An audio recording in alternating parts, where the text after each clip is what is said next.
That's by Abigail Adideiran. Adideiran? Yes. Did I do it? Yes. I really practiced. It's our top student papers too. So these are all student her and her student co-authors from the University of Missouri. And so titled "I'm Here, but at the same time I'm not from here: First Generation African Migrants' Memorable Messages and Absences About Migration from Family Members." Good afternoon, everyone. My name is Abigail Adedero. It's such a pleasure to be here. Thank you so much, and such a pleasure to sit with expert scholars who sometimes I engage in their work, in my research. Today, I'm going to be presenting a work that I did in collaboration with my colleagues and my friend. Wendy is here. Ayotunde is not here. He is actually from the Department of English in my school, and we just worked on this paper together. I am here, but at the same time, I'm not from here. First generation African migrants, memorable messages and absences. Apologies for that omission about migration from family members. Adaptation literature has demonstrated that it's not a linear process. It's very complex and very dynamic, and a lot of factors influence this and influence adaptation, like transnationalism, the access to resource that an immigrant have, and then their racial composition, as well as social connection, and their agency, because their agency also play a role in how they navigate the adaptation process. And because this is family communication, we paid attention to their social connection, how it is influencing their adaptation process, with a particular attention to family members, because literature says family members, form expectations, are sources of social support, identity formation, and need the negative migration experience, as we've even seen in our current socio-political context. So we're interested in what is the role, how do families, help migrants, especially first generation, navigate the adaptation process. And that's what we did. After to do this, we utilized the theory of memorable message. What have they heard about migration from their family members?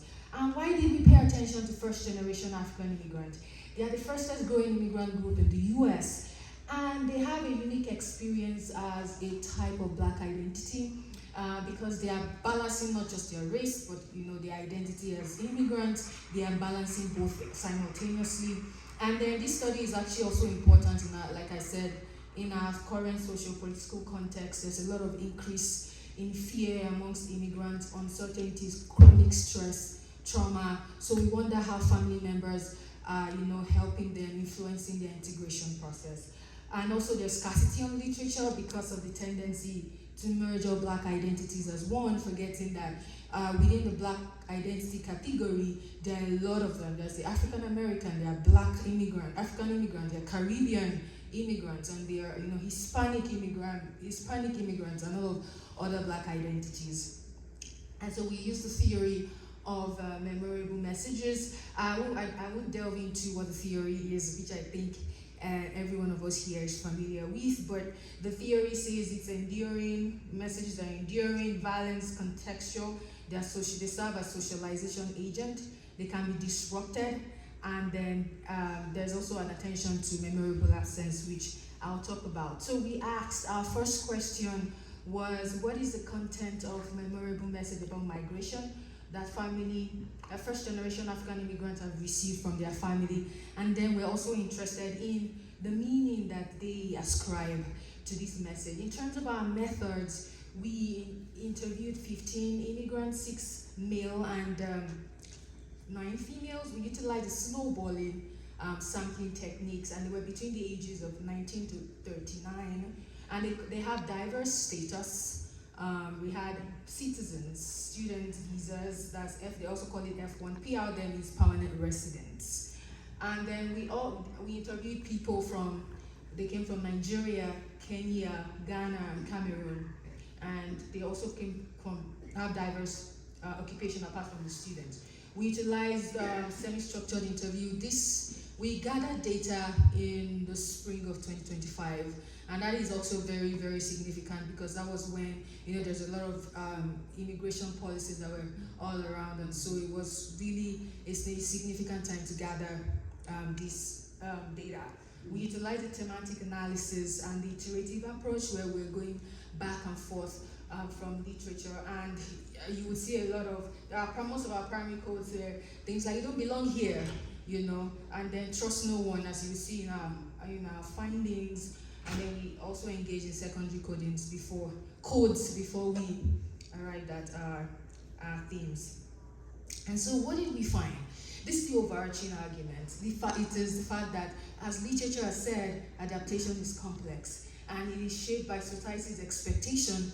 And one new thing we're bringing to the literature is that family narrative is also influencing this process. Specifically, family members are reinforcing and pushing back against assimilation and using the idea, the concept of ordering and encouraging acculturation as far as certain needs are met. So for families, adaptation is a conditional and strategic process. So adapt or integrate into the US only as far as you can achieve the American dream, for instance. Only that, but do not Americanize. For instance, we heard things like, don't speak like an American in my house. Speak it at home, in school, so that you can have access to the resources. But when you're in my house, speak, I'm from Nigeria originally, or say speak Yoruba, which is my language.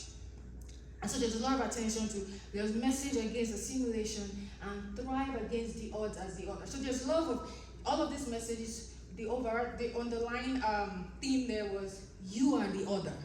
You don't belong here. And so don't assimilate, and if you assimilate, only thrive and against the odds because you're the other.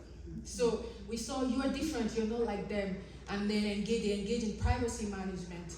And then when it comes to thriving, you need to persevere and grab opportunities. I'll just pick one of both examples. So this message against the other, you are different. So this is Shopper, he's a permanent resident, and this is his uncle telling him that you're here, but you're not from here.